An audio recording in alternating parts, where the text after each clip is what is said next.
எல்லா சிவன் கோயில்கள்லையும் சிவபெருமானுடைய சன்னதிக்கு பின்னாடி ஒரு விஷ்ணுவோடைய சிலை பிரகாரத்திலேயோ இல்லது விஷ்ணுக்குன்னு தனி பிரகார சன்னதியோ இருக்கும். அது ஏன்னு உங்களுக்கு தெரியுமா? குறிப்பாக நெல்லையப்பர் கோவில்ல சிவன் சன்னதிக்கு அருகிலேயே பள்ளிகொண்டேஸ்வரராக பெருமாள் பக்தர்களுக்கு காட்சியளிக்கிறாரு.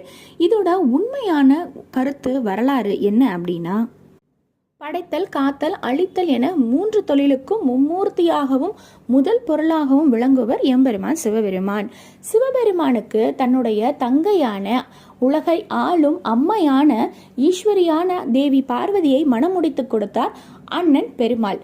பெருமாள் எப்பொழுதும் சிவபெருமானின் சன்னதியில் இருக்க காரணம் என்ன தெரியுமா?